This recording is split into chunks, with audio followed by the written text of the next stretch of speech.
안녕하세요. 2021년 금요일의 과학터치 온라인 강연을 찾아주신 시청자 여러분 만나서 반갑습니다. 저는 사회를 맡은 광주 서산초등학교 교사 이경학입니다. 강연에 앞서 한 가지 안내 말씀을 드리도록 하겠습니다. 강연 도중에 궁금한 사항이 있으신 경우 채팅창을 이용해서 글을 남겨주시면 되겠습니다. 강연 이후에 교수님과 함께 이야기 나눠보는 시간을 갖도록 하겠습니다. 오늘의 강연 주제는요, 데이터의 과학, 통계는 변화를 알려준다라는 주제입니다. 오늘 강연을 해주신 덕성여자대학교 김재희 교수님을 만나 뵙도록 하겠습니다. 교수님, 안녕하세요. 안녕하세요. 네, 교수님 오늘은 데이터의 과학, 통계는 변화를 알려준다라는 주제로 강연을 해주신다고 하시는데요. 강연에 대한 개략적인 내용을 이야기해 주시면 고맙겠습니다. 통계학에 대해서 간단히 소개를 하고 네. 통계의 활용으로 여론조사와 통계, 네. 그리고 질병관리에서의 통계, 그리고 머신러닝, 빅데이터, 데이터 사이언스에 관한 얘기를 하겠습니다. 마지막 부분에서는 제가 연구하고 있는 분야인 통계적 변화 분석에 대해서 소개를 하겠습니다. 네, 교수님의 말씀을 드리니 데이터의 과학, 통계는 변화를 알려준다라는 주제가 굉장히 오늘 흥미 있을 것 같은데요. 그러면 지금부터 덕성여자대학교 김재희 교수님을 모시고 강연을 듣도록 하겠습니다. 힘찬 박수로 환영해 주시기 바랍니다.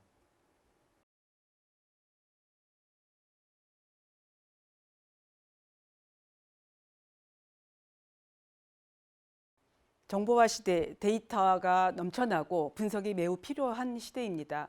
오늘은 데이터의 과학, 통계 이야기를 해보겠습니다. 스태티스틱스라는 단어는 스테이트와 테크닉이 결합된 단어로 국가 통치를 위한 통계라는 뜻입니다. 고대 로마 시대 센서스가 시행되었는데 세금 징수와 전투자 수 결정을 위해서였습니다. 우리나라 한반도에서도 삼한 시대부터 호구 조사가 실시되었습니다. 병역, 과세, 부역을 위한 조사였기 때문에 여자, 아동, 노비 등은 제외되었습니다. 세종대왕님은 과학적인 업적도 많으신데 통계 조사를 정책에 활용하신 예가 있습니다. 당시 답험 손실법이라는 것은 관리들이 현장 실사를 통해서 세금을 부과하는 제도로 질환권을 가진 관리들의 부정부패가 있었습니다. 가난한 농민들에게는 과도한 세금이 매겨지는 경우가 있었습니다. 이에 따라 세금 매기는 방법을 기준을 정해 다시 정하도록 하기로 하고 가가호호 관리들이 방문하면서 여론조사를 실시를 했습니다. 5개월간 소요돼서 첫 여론조사를 실시했는데 이 표에서 보면은 지역별로 찬반의 차이가 굉장히 큽니다. 그래서 그런지 25년간에 걸친 여론조사를 수행했고 보완을 거쳐서 공법이라는 새로운 조세 제도를 정착시켰습니다. 간호사 나이팅게일은 현대 간호학의 창시자일 뿐만 아니라 통계학자입니다. 당시 1850년대에 크림 전쟁에서 군 간호사로 활동을 했는데 사망자 수를 보니 그 총에 맞아서 사망한 경우보다 감염병이나 위생 문제로부터 사망하는 병사 수가 많음을 알았습니다. 그래서 사망자 수의 수도 조사할 뿐만 아니라 사망의 원인을 조사한 그림을 이와 같이 나타냈습니다. 이 그림은 장미도표라고 일컬어지고 나이팅게일이 개발해서 만든 그림입니다. 이 도표를 보면 사망 원인과 함께 사망자 수도 같이 볼 수 있습니다. 여기서 파란색 부분이 전염병에 의한 사망 범주이고 이 부분의 사망자 수가 많습니다. 이러한 부분을 알고 당국에 지원 요청을 해서 개선을 한 이후에는 사망자 수가 줄었습니다. 통계학은 자료 정리와 추론 부분이라는 기준으로 나누게 되면 기술 통계학과 추론 통계학으로 나눌 수 있습니다. 기술 통계학은 수집된 데이터를 정리 요약하는 통계적 방법입니다.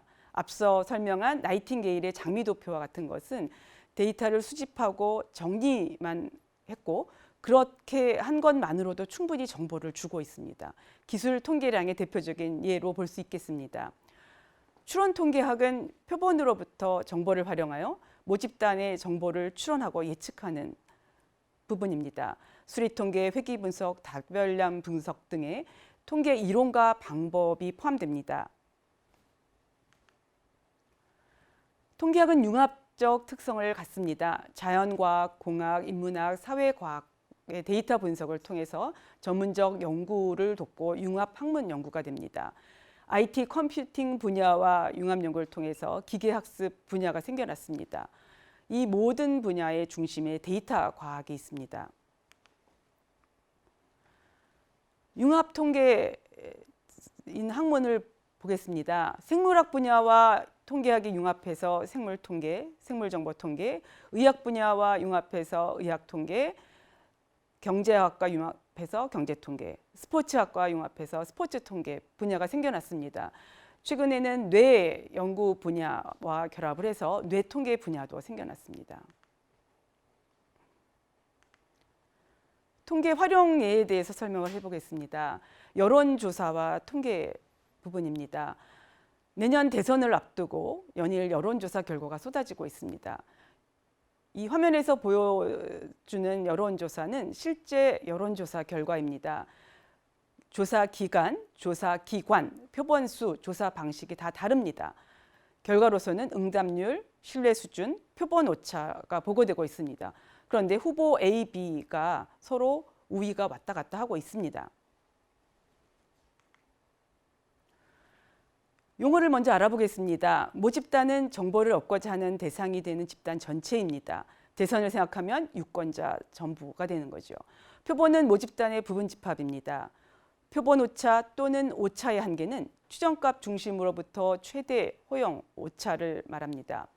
신뢰 수준 95%라는 뜻은 동일한 조사를 반복적으로 하면 95%는 표본 오차 내 결과가 나타날 가능성이 있다고 이해하면 되겠습니다.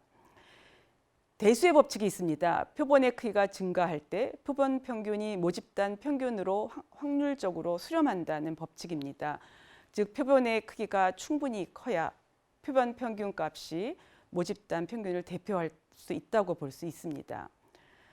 여기서 보여주는 여론조사 결과를 한번 읽어보겠습니다. 후보 B가 43.3%, 후보 A에 대한 지지율이 41.3%입니다. 단순 비교를 한다면 후보 B가 우위라고 얘기할 수 있겠지만 신뢰 구간, 95% 신뢰 구간을 그려보면 A 후보, B 후보가 겹치는 구간이 있죠. 즉 지지율의 우위가 뒤바뀌는 구간이 있습니다. 그래서 이 두 후보의 지지율 차이는 통계적으로 유의하지 않습니다. 여론조사 결과를 잘 이해해야 되겠습니다. 표본의 대표성이 부족할 경우가 있습니다. 표본이 모집단을 충분히 반영 못하는 경우로 적극 응답층만 과도 표집되거나 응답률이 낮은 경우를 들 수 있습니다. 표본 집단이 표본을 아무리 과학적으로 잘 추출하였다 하더라도 지지 성향을 드러내지 않기 위한 소극적 답변, 반대 답변, 불성실 답변, 임의 답변으로 답변을 준다면 여론조사 결과 또한 왜곡됩니다. 의뢰자나 시행기관이 의도에 맞게 여론조사를 설계하거나 면접원이 특정 응답을 유도한다면 그것은 여론조사 조작입니다. 우리는 왜곡 가능성에 대해서 이해를 하고 표본 오차와 더불어 같이 여론조사 결과를 이해하고 읽어내야겠습니다. 참고로 영국의 BBC 방송에서는 공정보도 가이드라인이 있습니다. 여론조사를 헤드라인에 실지 말아라. 여론조사 결과를 뉴스 특보나 뉴스 프로그램으로 이끌지 말아라 하는 공정보도 가이드라인이 있습니다. 이번에는 질병 진단과 통계를 보겠습니다. 코로나 검사 진단을 생각해 보면 되겠습니다. 질병이 있는 경우 테스트 결과 질병이 있음을 진양성, 제대로 검출이 된 것이죠. 질병이 없는 경우 질병이 없게 검출이 되었으면 제대로 검출된 것으로 제대로 테스트가 된 거로 진음성이라고 할 수 있습니다. 민감도는 질병이 있는 사람 수분의 실제 검사 결과 질병이 있다고 판명된 비율입니다. 특이도는 질병이 없는 사람들 중에서 질병이 없다고, 검사 결과 질병이 없다고 판명된 진음성 비율입니다. 정확도는 진양성과 진음성의 비율이 되겠습니다. 진단 결과 양성이 나왔을 때 정말 질병에 걸렸을까? 이러한 확률, 이러한 조건부 확률을 계산식으로 구할 수 있습니다. 이러한 계산식이 베이지안 통계의 기본입니다. 전 국민 대상 코로나 걸릴 확률이 현재 1%는 되지 않습니다. 그러나 만약 1%라고 가정을 하고 코로나 걸렸을 때 양성 진단 확률, 민감도를 90%, 음성 진단 확률 특이도를 95%라고 놓고 앞서 보여준 확률식으로 계산을 하면 양성 진단 때 진짜 코로나 걸릴 확률이 15%밖에 나오지 않습니다. 그런데 마지막 부분을 보시면 민감도가 100%, 특이도를 99.8% 이와 같이 높은 민감도와 특이도를 갖게 되면 양성 진단 때 진짜 코로나 걸릴 확률이 83%로 높아집니다. 질병 진단에 대해서 민감도, 특이도가 중요한 것을 알 수 있습니다. 자가진단 키트를 생각해 보겠습니다. 자가진단 키트가 그 민감도가 높지 않습니다. 예를 들어서 70%라고 놓고 양성 진단 때 진짜 코로나 걸릴 확률을 계산해 보면 5%입니다. 이 5%를 진짜 걸릴 확률로 놓고 다시 계산을 하면 18%입니다. 즉 자가진단 키트로 첫 번째 검사했을 때는 5%, 두 번째 반복했을 때는 18%, 이와 같이 5번 반복하게 되면 96%까지 나옵니다. 민감도, 특이도를 고려해서 그 양성 예측도, 양성 예측 확률을 구하면 이렇게 달라지는 것을 알 수 있습니다. 질병 진단에 통계가 쓰임을 알 수 있겠죠. 통계는 기계학습 이론의 기반입니다. 최근 기계학습 분야의 예로 자율주행 같은 부분을 들 수 있습니다. 기계학습에서는 학습 방법이 있습니다. 지도학습은 답을 알고 학습하는 방법, 비지도학습은 답을 모르고 데이터 자체로부터 변화와 패턴을 찾아내서 학습하는 방법입니다. 강화학습은 보상을 통해서 최선책을 찾도록 하는 학습입니다. 통계와 기계학습의 공통점은 데이터를 활용한다는 것입니다. 그런데 통계와 기계학습의 차이가 있습니다. 통계는 통계적 가정을 기반으로 변수들 관계에 대해서 추론을 하고 설명력과 통계적 유의성이 중요합니다.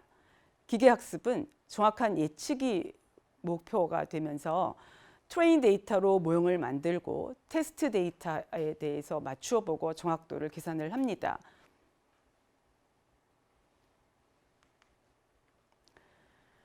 같은 문제에 대해서 통계적 접근과 기계학습적 접근을 비교해 보겠습니다. 여기서 빨간 점으로 보이는 데이터는 경력에 따른 연봉 값입니다. 각 사람에 대해서 경력과 연봉을 점을 찍어 나타낸 것입니다. 이들의 관계가 1차 선형 관계를 갖는다고 하고 관계식을 찾고자 합니다. 모형식을 보면 Y는 뒷부분에 오차항 엡실론이 붙어 있습니다. 이 오차항은 확률 분포를 따르는 것으로 이러한 모형은 통계적 모형이 됩니다. 여기서 관계식을 찾는다는 것은 베타 제로, 베타 원, 즉 절편과 기울기를 찾아내면 됩니다. 통계적 접근은 오차항의 제곱합을 최소화하도록 최소 제곱 추정량을 구하고 이러한 계산식에 데이터를 입력해서 계산해낼 수 있습니다. 그런데 같은 문제에 대해서 절편과 기울기를 구하고자 하는 같은 문제에 대해서 기계학습적 접근은 비용함수를 정의하고 해를 찾기 위해서 나아갑니다. 임의의 초기값을 주고 해가 있는 방향으로 비용함수가 작아지는 방향을 찾아서 해를 찾게 됩니다. 이러한 기법이 경사하강법입니다. 기계학습적 접근에는 컴퓨팅 알고리즘이 매우 중요합니다. 21세기는 데이터의 시대입니다. 데이터가 기하급수적으로 증가하고 있습니다. 2020년도에는 데이터 양이 44 제타바이트, 여기서 제타바이트는 0이 21개 있는 수입니다. 25년까지는 지금 현재 4배 이상 증가할 것으로 예상되고 있습니다. 정보는 21세기의 연료이며 분석은 그 추진 엔진이라고 했습니다. 통계학은 그 추진 엔진입니다. 데이터 관련 업무의 고도와 전문화가 필요한 시대입니다. 데이터 활용이 기업의 핵심 경쟁력이 되고 있습니다. 데이터를 수집하고 분석해서 마케팅, 공급망 최적화, 제품 혁신 등에 이용할 수 있습니다. 스마트 시티, 스마트 팩토리, 스마트 팜과 같은 분야와 이런 분야 구현에도 데이터와 데이터 분석이 필수입니다. 앞으로 융합적 능력을 갖춘 데이터 전문가가 매우 필요합니다. 데이터가 발생하는 시스템에 대한 영역 지식과 더불어 기계학습 지식, 통계 지식과 더불어 데이터 분석가, 데이터 과학자가 매우 필요한 시대입니다. 이 조사에 의하면 국내 향후 5년간 데이터 직무 인력 부족률을 나타낸 것인데 데이터 과학자에 대한 인력 부족률이 매우 높고 앞으로 데이터 과학자의 수요가 매우 높음을 알 수 있습니다. 최근 미국에서의 조사에 의하면 데이터 과학 분야, 데이터 과학자의 연봉이 다른 직급에 비해 높은 것을 알려줍니다.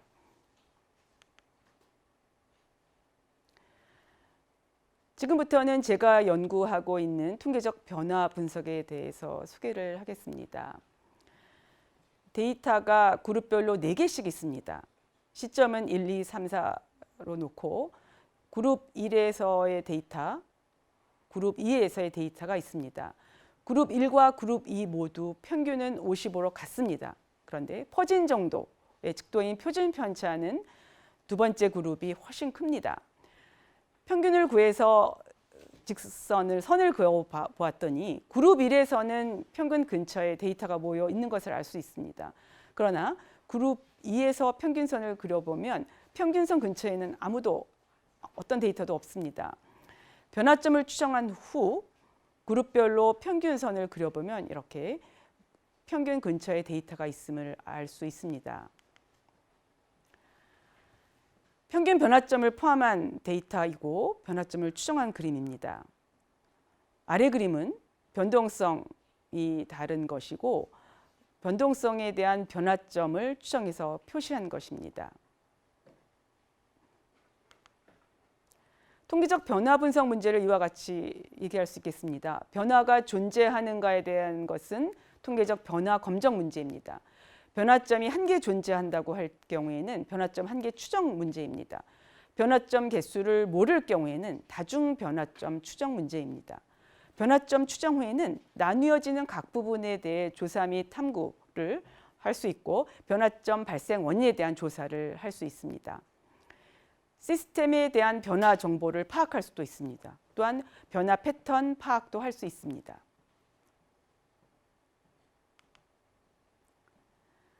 예를 들어 보겠습니다. 이 데이터는 100년간 나일강 홍수 데이터입니다.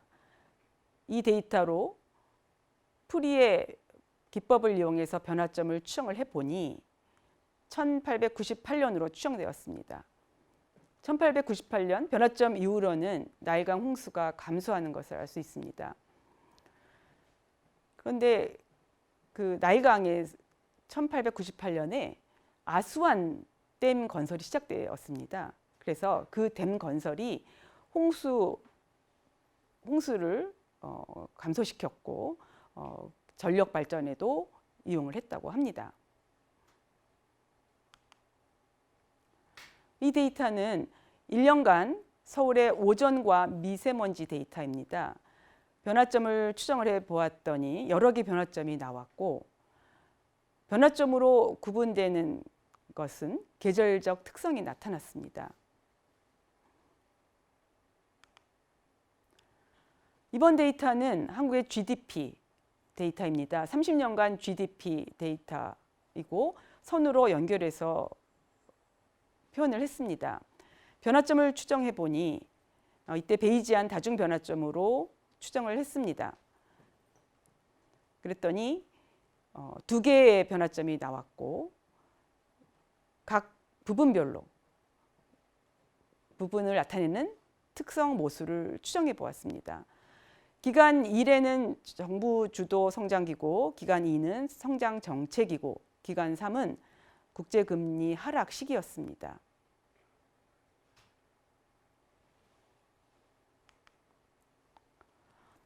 이번에는 의학 데이터에 대한 변화점 문제를 보겠습니다. 84명의 백혈병 환자에 대한 데이터로 수술 후 재발까지 걸린 시간 데이터입니다. 위험률 함수를 추정을 해보고 위험률 함수의 변화점을 추정을 했습니다. 그랬더니 697일로 변화점이 추정되었고, 이 기간 이후 변화점이 추정된 점 이후로는 위험률이 완만하게 되는 것을 알 수 있습니다. 즉 수술 후 2년 정도까지는 굉장히 조심을 해야 되는 기간임을 알 수 있습니다.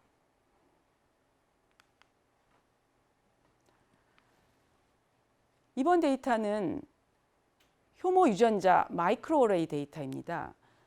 18개 타임 포인트에 대해서 4천여 개 유전자의 마이크로어레이 데이터입니다. 변화 패턴을 파악을 하고자, 그리고 변화 패턴에 따라 군집을 이루고자 군집 분석을 했습니다.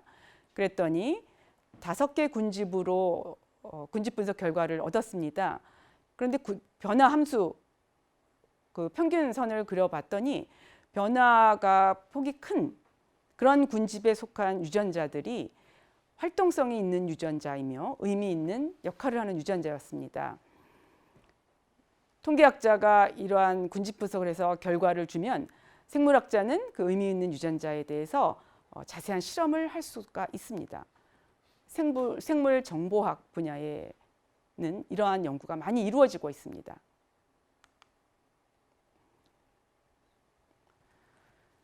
이번에는 뇌영상 데이터입니다.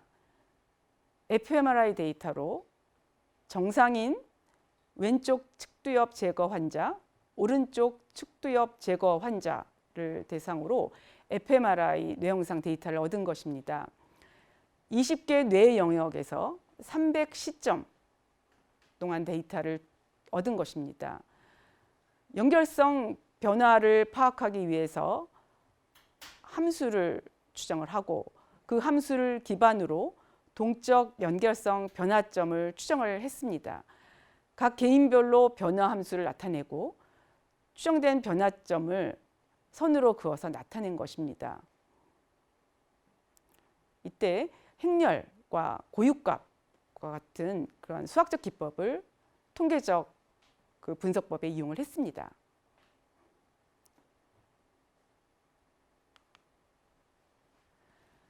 변화점 전후에 그 뇌 영역에서 어떤 변화가 있는지를 같이 표시한 것입니다.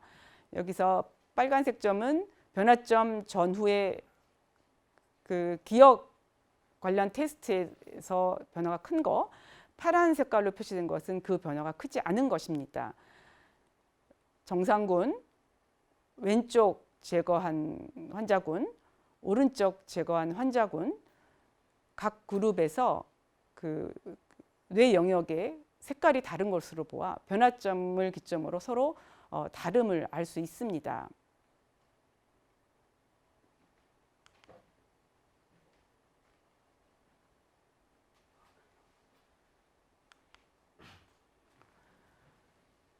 통계학은 생활 속에 녹아있는 실용학문입니다. 타학문 연구의 필수 지식으로 도구 학문으로 역할을 하고 있습니다. 융복합 학문을 통해서 새로운 분야가 생겨나고 있습니다. 빅데이터 시대입니다. 4차 산업혁명의 기반 기술이 통계학입니다. 통계와 통계학에 대해 관심을 갖기 바라며 여러분이 통계를 읽을 수 있기 바랍니다. 숫자 너머의 진실을 볼 수 있는 능력을 키워서 리포트되는 여러 가지 그 조사 결과를 잘 읽어낼 수 있으면 좋겠습니다. 학생 여러분은 통계학, 융복합학에 대한 이해를 바탕으로 컴퓨팅 능력도 겸비하면 좋겠고 이러한 것을 알고 진학과 진로와 취업의 모색을 하면 좋겠습니다. 오늘의 내용이 여러분에게 통계와 통계학에 다가가는 기회가 되기를 바랍니다. 이상입니다.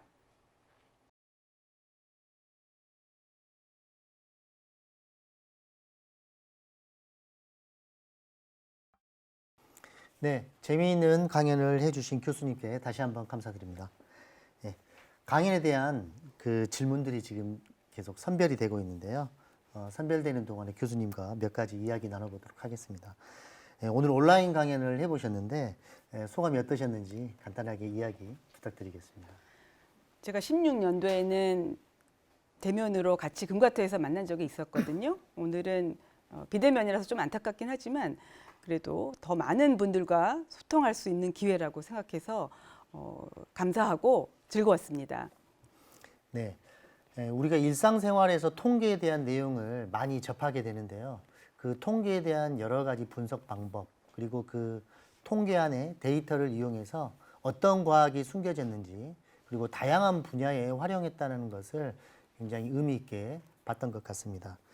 교수님께서는 그러면 실질적으로 이런 그 통계, 이런 자료를 활용해서 아까 강연 들으셨을 때 다양한 부분에 접목을 시켜 보셨는데요. 그 중에 혹시 가장 기억에 남는 뭐 연구가 있었을까요? 최근 연구는 뇌영상 데이터에 관한 것입니다. fMRI 또 MEG 데이터에 관한 연구입니다. 뇌는 굉장히 미지의 영역입니다. 뇌는 우리가 그 열어서 볼 수 없는 그러한 연구 분야이기도 하죠. 그래서 뇌영상 데이터 기법이 발달하고 뇌영상을 통해서 뇌에 대해서 알고자 하는 것이지요. 뇌 데이터에 대한 분석이 필요하고 이 분야의 통계학의 기여를 기대하고 있습니다. 네. 그러면 뇌과학을 주로 이제 데이터를 분석하고 하셨는데 혹시 거기에 대한 초점이 이제 요즘 어르신들이 걱정하는 치매와 좀 관련된 부분도 있었는지 좀 궁금합니다. 지금 제가 다룬 데이터는 우울증 환자 그리고 아까 보여드린 에필lep시 환자, 뇌전증 환자입니다. 그런데 알츠하이머, 파킨슨병 이러한 분야에서의 뇌영상 데이터가 많이 나오고 있고 실제로 연구가 많이 되고 있습니다. 저는 아직까지는 그쪽 데이터는 아직 만나지 못했는데 통계적 기법을 개발을 하면 그러한 데이터에 대한 분석도 할 수가 있게 됩니다. 네. 그러면 저희가 추후에 우리 뇌가 어떤 질병을 뭐 갖게 될지 또는 저희가 오랜 생활 살아가기 위해서 뇌의 그 어떤 문제점을 발견해서 어떻게 대처할지 그런데 큰 영향을 좀 줄 수 있을 것 같습니다.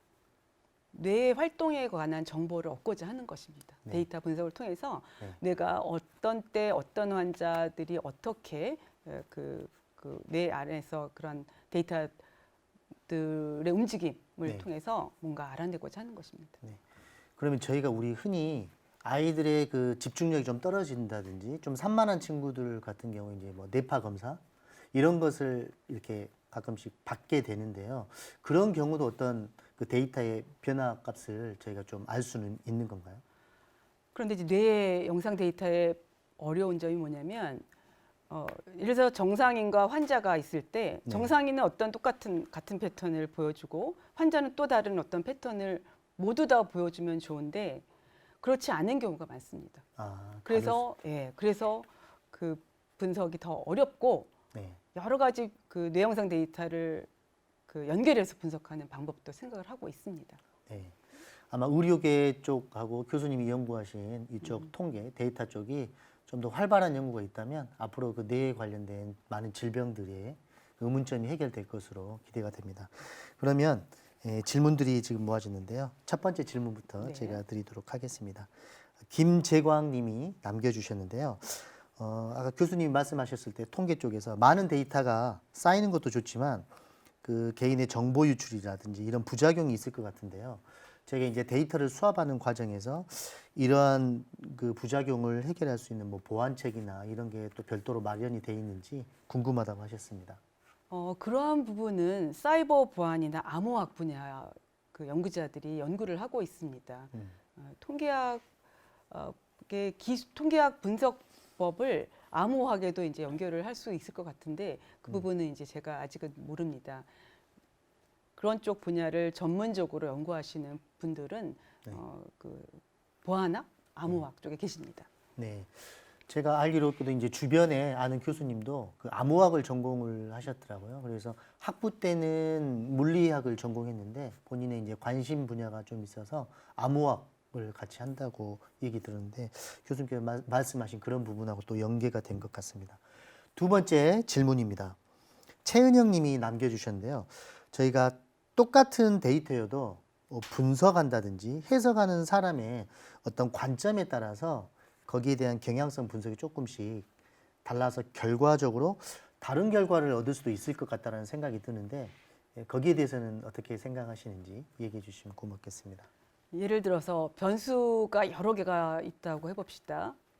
질병 관련 변수가 여러 개가 있습니다. 병원에서 측정한 여러 개 변수가 있는데 네. 통계적으로 유의성이 나온 변수를 추출했을 때 의학적으로 유의성이 있는 변수가 빠질 수가 있습니다. 그러할 경우에는 중요한 변수이기 때문에 무조건 포함시켜야 되는 거죠. 네. 그런 선택을 하는 것도 결과를 다르게 하는 그런 방법입니다. 그리고 통계적 가정이 명확하지 않은 경우에는 내가 가진 데이터가 만족하는 통계적 가정이 명확하지 않은 경우에는 통계적 분석 방법 중에서 내가 선택을 할 수 있습니다. 그러면 선택한 분석법에 따라 결과가 약간 달라질 수 있습니다. 이러한 부분도 알고 그 활용을 하면 되겠습니다. 네. 그러면 교수님께서 아까 그 뇌라든지 어떤 환자, 암 환자들에 대한 데이터 이제 분석하는 경향성을 이렇게 알아보셨는데요. 그러면 그 데이터를 분석하기 전에 그런 각각의 요인에 대한 분석 그 필터링에 대한 부분을 어떤 이제 의사라든지 그런 전문가 요청을 통해서 어떤 중간에 도움을 받기도 하는 겁니까? 예를 들어서 뇌 데이터를 예를 들면요. 처음에 기계로부터 그 fMRI 기계로부터 데이터를 얻은 후 단계 정제 과정을 거칩니다. 네. 그것은 또한 그 데이터가 의미 있게 나와야지만 분석이 또한 의미 있는 것이지요. 정제 과정에 대한 분석법도 또한 개발되고 있고 컴퓨터 사이언스 하시는 분들 또 통계하시는 분들이 연구를 하고 있습니다. 네. 그러면 갈수록 이렇게 복잡해지는 데이터들이 있는데 이런 데이터들을 조금 의미 있게 분석하기 위해서 아까 교수님께서 말씀하셨던 융합적인 관점에서의 그 함께 협력해서 해결하는 게 굉장히 좀 중요하다라는 생각을 좀 갖게 돼 있습니다. 세 번째 질문인데요. 정재성 님께서 글을 남겨주셨습니다.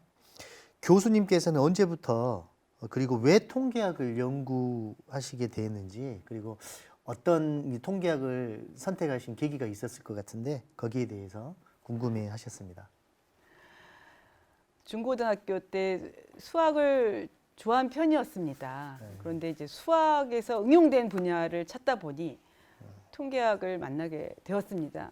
그런데 통계학은 수학이 아닙니다. 데이터를 분석하는 과학입니다. 그러다 보니 통계학을 공부하려면 수학도 좀 알면 좋고 컴퓨터 능력도 좀 갖추면 좋습니다. 또한 데이터가 나오지 않는 유일한 분야가 통계학입니다. 데이터는 통계학 이외의 분야에서 나오는 것이지요. 그래서 데이터 분석을 위해서는 다른 그 데이터가 나오는 분야에 대한 지식, 영역 지식도 필요합니다. 그리고 데이터 분석을 하다 보면 방법도 여러 가지 있지만 또 같은 방법으로 여러 분야에서 나오는 데이터도 분석을 할 수 있습니다. 통계학 연구를 계속 하다 보니 여러 분야에서 나오는 데이터를 분석하게 됩니다. 이것이 또한 통계학을 하는 재미이기도 합니다. 네. 교수님은 수학을 좋아하셔서 통계를 하셨다고 그러는데 또 교수님 말씀은 통계가 또 수학은 아니다라고까지 얘기를 해 주셨습니다. 그러면 여기 김재현 님이 또 질문을 남겨주셨는데요. 요즘 또 인공지능이 굉장히 크게 대두되고 있는데요. 그러면 교수님처럼 통계학을 전공하게 되면 인공지능의 어떤 전문가가 될 수 있는 큰 중요한 요건이 될 수 있는지 거기에 대해서 질문 남겼습니다. 인공지능 기법, 뭐 기계학습 다 포함돼서 데이터를 활용한다는 것은 통계와 공통입니다. 네. 그런데 아까도 말씀드렸지만 이쪽 인공지능과 기계학습 정확도를 높이는 방법으로 실패를 줄이고 오차를 줄이는 방법이 초점입니다. 그러다 보니 통계적 가정에 대한 것보다는 컴퓨팅 알고리즘을 통해서 문제를 해결하는 경우가 많습니다. 그렇지만 데이터를 기반으로 하기 때문에 통계적 방법이 곳곳에 녹아 들어갑니다. 네. 통계를 많이 알수록, 통계적 기법을 많이 알수록 네. 유능한 인공지능 전공자가 될 수 있습니다. 네. 그러면 김윤주님께서 여기 교수님 방금 말씀하신 내용과 연계해서 좀 질문을 남겨주신 것 같아요. 초등학생이나 이제 중고등학생들이 이런 통계에 관심을 갖게 되고 또 이런 것을 진로와 연계시켜서 하고자 하는데 그렇다면 학창 시절에 아이들은 어떤 과목이나 어떤 쪽에 조금 더 관심을 가지고 좀 거기에 집중할 필요가 있는지 좀 궁금해했습니다. 우선 통계적 모형은 일부 수학적 모형을 포함을 합니다. 네. 수학에서의 일부분은 활용을 하기 때문에 수학에서의 기초적인 부분은 공부를 열심히 하면 좋겠습니다. 그리고 컴퓨터를 활용해서 우리가 통계량을 얻게 되죠. 네. 손으로 절대 계산할 수 없습니다. 계산기로도 안 됩니다. 그런데 소프트웨어, 통계 소프트웨어가 많이 발달되어 있습니다. R, 파이썬 같은 것은 이미 접해보신 분도 있으리라고 생각합니다. 이러한 그 통계 패키지, 통계 프로그램을 활용을 해서 그 통계 프로그램을 하면 훨씬 쉽게 할 수 있습니다. 그뿐만 아니라 아까도 얘기했지만 여러 분야에서 데이터가 나옵니다. 생물학과 만나서 생물 통계가 되고 경제학과 만나서 경제 통계가 되고 심리학과 만나서 심리 통계 분야가 생겨나고 있습니다. 그쪽 분야에서는 예를 들어서 심리학에 빠져 있는 학생이라면 통계적 기법을 알면 그 심리학 연구의 통계를 잘 활용할 수 있는 것이죠. 네. 또한 통계 분석을 잘하는 경우에 심리 쪽에서 나온 데이터를 이용해서 분석을 하고 정보를 얻을 수가 있는 것이죠. 통계를 공부하기 위해서 여러 과학 과목 또 사회과학 과목도 공부하면 다 좋습니다. 네. 그러면 정리하자면 모든 과목에 관심을 가지고 하는 게 굉장히 중요할 것 같아요. 이제 제가 생각했을 때는 수학 쪽에 어느 정도 수학적 소양이라든지 어떤 그 알고리즘에 대한 능력만 있으면 된 거라고 생각했는데 꼭 수학에 그렇지 않더라도 특정 관심 분야에서 이 통계학을 활용할 수 있는 게 좀 더 중요하지 않나라는 생각을 그리고 해봤습니다. 한 가지 더 말씀드리면 네. 데이터 분석가 데이터 그 과학자는 전략적 선택을 하고 분석 스토리텔링을 할 수 있어야 되거든요. 네네. 그러면 이제 그 전략적 사고, 네. 생각하는 사람이 예. 되어야 되는 거죠.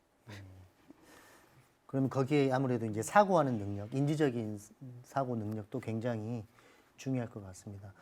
그런데 우리가 아이들이 요즘 이제 생활하다 보면 단순히 어떤 게임이라든지 이런 걸 즐기고 있는데 우리 친구들이 생각했을 때는 그 게임을 하면서 본인이 충분히 뇌를 사용하고 있다라고 생각을 하는 친구도 있는 것 같아요.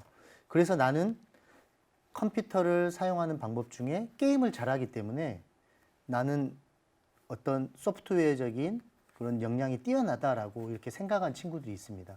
거기에 대해서는 교수님은 어떻게 생각하시는지 좀 궁금합니다. 통계 프로그램 랭귀지 중에 R, 파이썬 이런 것이 있다고 말씀드렸죠.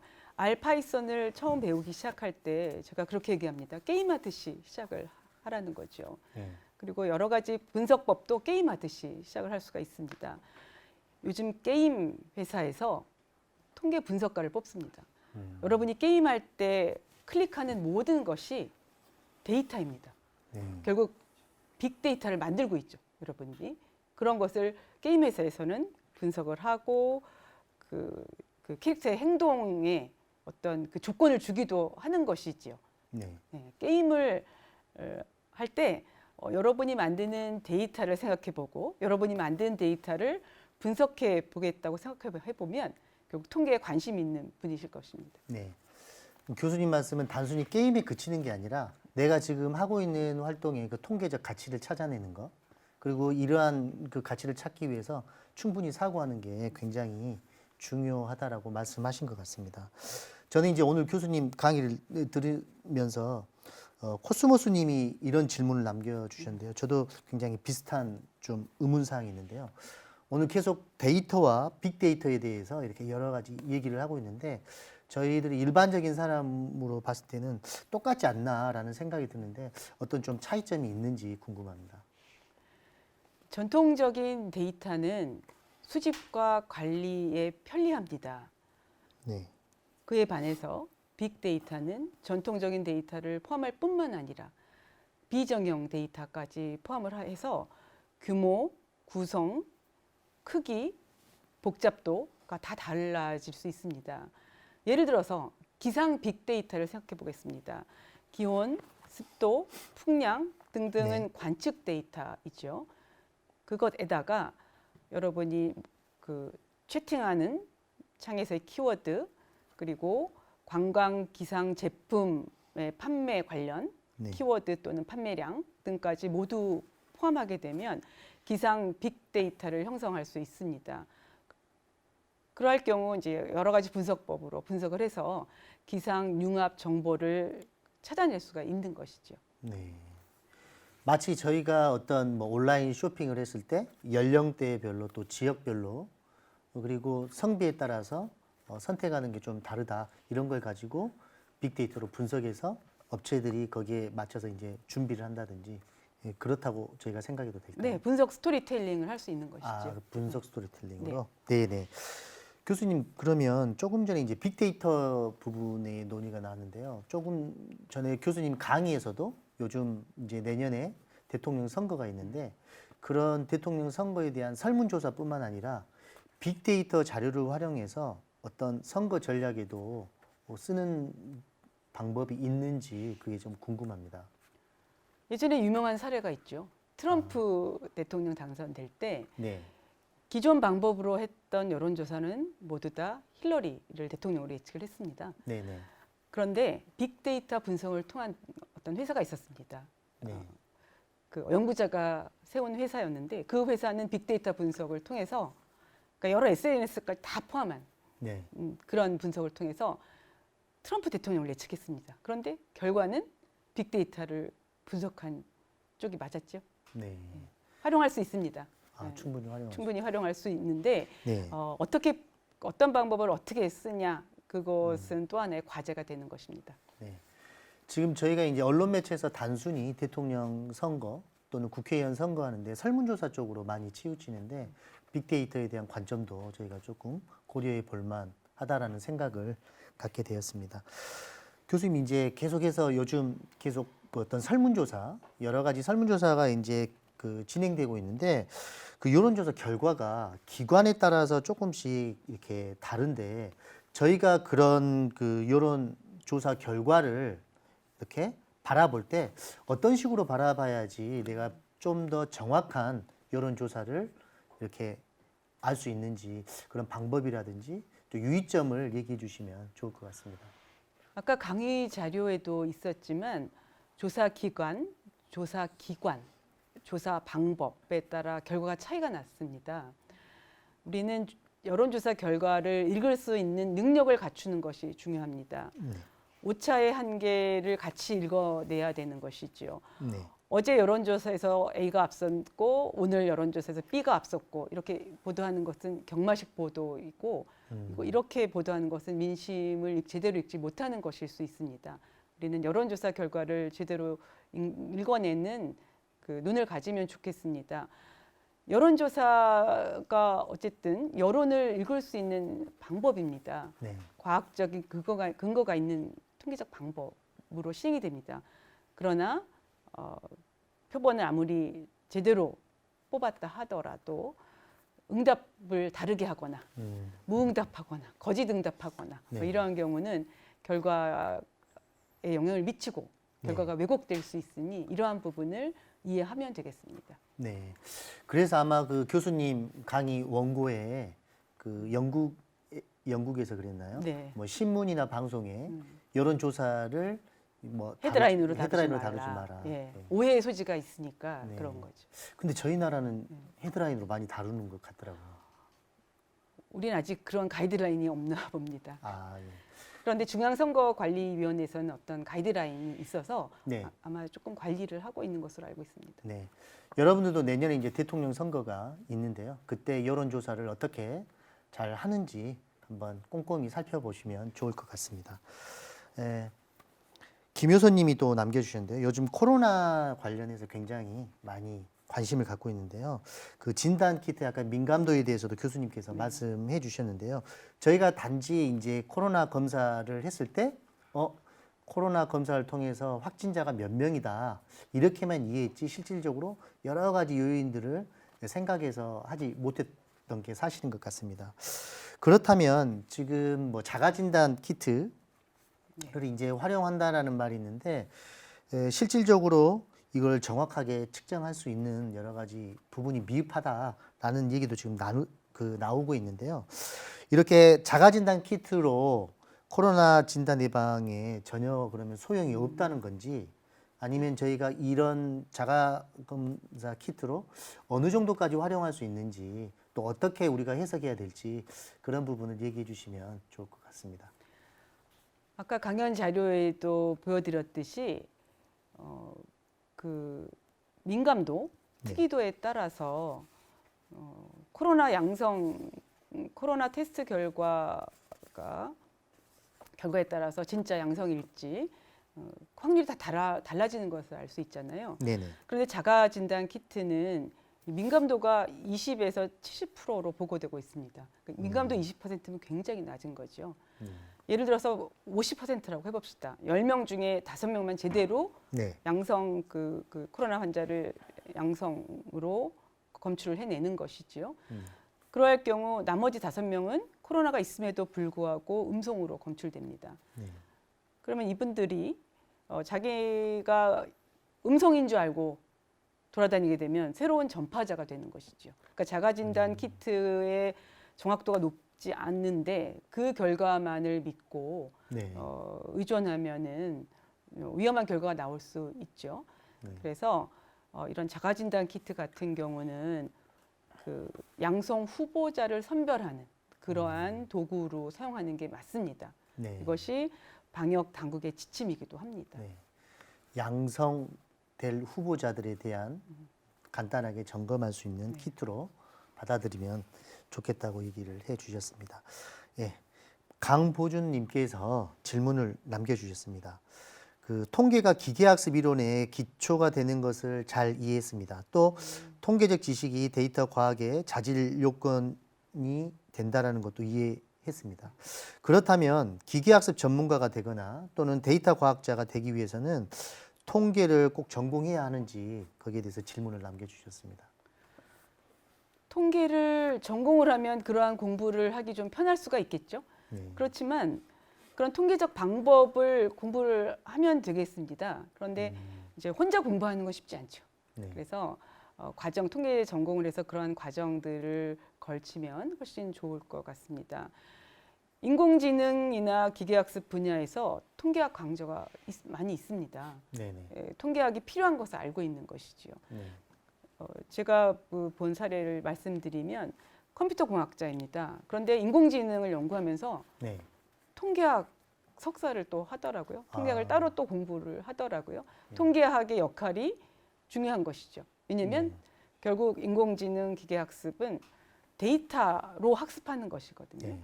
그럴 때 통계학이 중요한 역할을 하는 것입니다. 네. 그러니까 우리가 단순히 통계에 대한 어떤 의미를 찾기 위해서 어떤 그 가치를 쫓기보다는 활용하는 측면도 굉장히 의미가 있다라고 좀 생각을 해보게 됐습니다. 교수님이 통계학을 그 대학 시절 때 공부할 때와 지금 통계학에 관련된 이 공부하는 이런 젊은 친구들하고 이렇게 비교했을 때 크게 어떤 점이 좀 많은 변화가 있었는지 궁금합니다. 통계학이 초창기에 만들어질 때는 컴퓨터가 발달되지 않은 시대였죠. 그때는 수리 통계적인 부분이 많았습니다. 제가 대학에서 공부할 때 컴퓨팅 기반 컴퓨테이셔널 스태티스틱스가 크게 활발하지 않았습니다. 그런데 요즘에는 여러 가지 그 프로그램하기 편리한 그 통계 소프트웨어도 있고 또 랭귀지도 있어서 컴퓨테이션 기반, 그러니까 다량 컴퓨팅 기반한 통계적 방법도 발달을 하고 네. 통계량을 계산하는데 매우 편리한 시대이죠. 네. 그래서 컴퓨터를 활용할 수 있는 능력이 통계 공부하는데 필수죠. 네. 그런데 컴퓨터 공학에서 하듯 그런 로우 코딩이 아니고, 네. 그러니까 그 통계를 구할 수 있는 함수를 많이 만들어 놓은 그 프로그래밍 언어가 있기 때문에 그러한 부분을 활용을 하면 됩니다. 네. 게임 하듯이 분석할 수 있습니다. 네. 교수님께서 공부하셨던 그때 시절과는 좀 더 달리 컴퓨터의 도움을 좀 많이 받고 있는 것 같습니다. 예, 이상으로 질의응답을 마치도록 하겠습니다. 좋은 질문을 남겨주신 시청자 여러분과 그리고 강연 및 질의응답에 열정적으로 해주신 교수님께 다시 한번 감사드립니다. 네, 광주과학문화협회에서 두 가지 이벤트를 현재 진행하고 있습니다. 첫 번째는요, 강연 후기 공모전입니다. 실시간 본강연 또는 도입 강연을 시청하시고 거기에 따른 소감이나 실시간 방송 중 질문을 남겨주신 분들에게 그 질문이 채택되어서 교수님께 답변을 드린 경험 또는 강연 후기를 자유롭게 올려주시면 그 중에 추첨을 통해서 소정의 선물을 드릴 예정입니다. 예, 다음은 인터넷 온라인 컨텐츠 활용 수업 사례 공모전입니다. 금요일의 과학터치 광주 강연을 수업에 활용한 모든 교사를 대상으로 진행이 되고 있는데요. 세 차례에 걸쳐 약 10만 원 상당의 도입 강연 재료를 지급할 예정입니다. 여러분들의 많은 관심 부탁드리겠습니다. 네, 오늘은 데이터의 과학, 통계는 변화를 알려준다라는 주제로 덕성여자대학교 김재희 교수님의 강연을 들어보았습니다. 교수님과는 여기서 인사를 드려야 될 것 같습니다. 교수님, 감사합니다. 감사합니다. 예, 지금까지 시청해주신 유튜브 시청자 여러분, 감사합니다. 2022년은 더 다양하고 흥미로운 과학 주제를 가지고 여러분에게 새로운 모습으로 만나 뵙도록 하겠습니다. 앞으로도 금요일의 과학터치 많은 관심과 사랑 부탁드리겠습니다. 이상으로 마치겠습니다.